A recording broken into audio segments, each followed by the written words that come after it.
You've heard about Paul Bunyan, the greatest lumberjack of all time, and you've heard about Pecos Bill, the greatest cowboy. Now let me tell you about Slappy Hooper, the world's biggest, fastest, bestest sign painter. You'd better believe Slappy was biggest. Why, he was 7 feet tall with shoulders to match, and he weighed 300 pounds, even without his cap and coverall and brush and bucket. And fastest? Just give him an 8-inch brush. Slip, slop, slap. The job was done, and so smooth you'd never see a brush stroke. And you bet Slappy was bestest. That was on account of his pictures. No one else ever made them so true to life. In fact, some folks said they were too true to life.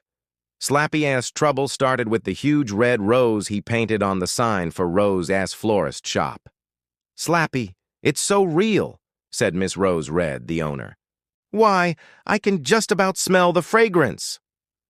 But a week later, Rose Red fluttered into Slappy's sign shop. "Slappy, that sign of yours was too good. The bees got wind of it and swarmed all over that rose, trying to get in. They scared away all my customers. That was bad enough, but wait till you see what's happened now." When they reached the florist shop, Slappy saw that the bees were gone, but the rose had withered and died. "No one buys from a florist with a withered flower on her sign," said Rose Red. "That's the last thing you'll paint for me, Slappy Hooper." The story got around, but most folks just laughed. They still wanted Slappy to do their signs. His next job was to paint a billboard for the Eagle Messenger Service. Slappy painted an eagle 3 times larger than life. "Amazing," said Mr. Baldwin Eagle. "It's so real, I could swear I saw it blink. Wait a minute, I did see it blink." Then the bird flapped its wings and flew right off the billboard. "That sign was too good," said Mr. Eagle. "That's the last time you'll work for me, Slappy Hooper." Folks were getting scared to hire Slappy, but at last he got a job from the Sunshine Travel Agency.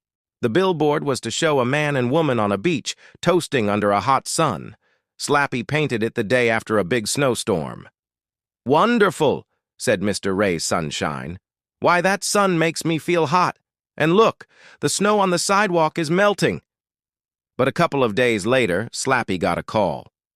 "Slappy, your sign is too good. Get down here right away." When Slappy arrived, he saw that the sidewalk and street in front of the billboard were covered with beach chairs. People sat around in swimsuits and sunglasses, sipping lemonade and splashing suntan lotion. "They're blocking traffic and the mayor blames me," said Mr. Sunshine. "Besides, they won't need my travel agency if they take their vacations here. You've got to do something, Slappy." So, Slappy set up his gear and got to work. He painted the sun on the billboard much hotter. Before long, the crowd was sweating buckets and complaining of sunburn. Then everyone packed up and left. "Good work, Slappy," said Mr. Sunshine. Then he gasped. "Look at that!" The man and woman on the billboard were walking off too. Just then, a lick of flame shot up the wall of the building across the street. Slappy's sign had set it on fire. In a few minutes, fire trucks clanged up and firefighters turned hoses on the flames. "Slappy," said Mr. Sunshine, "try something else." Slappy got back to work. He painted a storm cloud across that sun, but he had to jump clear when the cloud shot bolts of lightning. Then the storm broke. Slappy's cloud rained so hard the billboard overflowed and flooded all of Main Street. Mr. Sunshine cried, "Never again, Slappy Hooper!" After that, no one on earth would hire Slappy. It looked like his sign-painting days were done. Slappy felt so low, he made up his mind to throw his paint kit in the river. He dragged it onto the tallest bridge in town and was just about to chuck it when a voice thundered out beside him. "Don't dump that gear, Slappy. You're going to need it." Right next to Slappy stood a man almost as big as Slappy himself. He wore a paint-splotched white coverall and a cap with 2 little angel wings sticking out. He carried an 8-inch brush. "Who are you?" said Slappy. "I'm Michael, from the Heavenly Sign Company," thundered the man. "The boss has had an eye on you for some time, Slappy, and he likes your work. He's got a job for you, if you don't mind working in the rain." "Tell me about it," said Slappy. "We need someone to paint a rainbow this Wednesday," said Michael. "Most of the time, we handle all the rainbows ourselves. But it's going to rain in a bunch of places Wednesday, and we could sure use some help." "I'm your man," said Slappy. That Wednesday morning, Slappy rented a cannon and set it in a big cow pasture. He tied 2 ropes to his scaffold, then ran the other ends through a couple of skyhooks. Then he loaded the skyhooks in the cannon and shot them straight up. Sure enough, the skyhooks caught on the sky. Slappy felt the first raindrops. He piled all his paints and brushes onto his scaffold, climbed on, and hoisted himself up, up, and up. He kept going till he was just under the clouds. Then he tied his ropes and started to paint. Slip, slop, slap! Slappy had only just finished when the sun popped through the clouds and lit up what he'd done. There never was a finer rainbow. It had every color you could imagine, each one blending perfectly with the next, and not a brush stroke in sight. Just then, Slappy felt a big jolt. He looked up to see what had caused it. The sun had run smack into his skyhooks.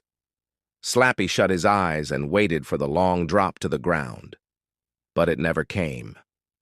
When Slappy looked again, he saw why. His hooks had caught on the sun itself, and the sun was pulling his rig across the sky. Now, another sign painter might have been frightened, but not Slappy Hooper. He was enjoying the ride. He'd covered a good distance when Michael appeared on the scaffold beside him. "The boss liked your rainbow, Slappy," thundered Michael. "You mean it wasn't too good?" said Slappy. "If it isn't too good, it's not good enough," said Michael. "That's how we figure. Anyhow, now that you're here, the boss has another job for you, if you don't mind working odd hours." "Tell me about it," said Slappy.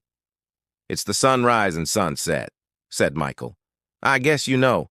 The boss himself has been painting them since time began, but he's done it so long, he'd like to give someone else a chance." "I'm your man," said Slappy Hooper. "Slappy's been up there ever since. Of course, you can't see him, with the sun so bright, but he's there all the same. Night and day, the sun pulls Slappy and his rig around the world. And every time Slappy comes to a horizon, he reaches up with his 8-inch brush. Slip, slop, slap, the job is done, and never a brush stroke in sight.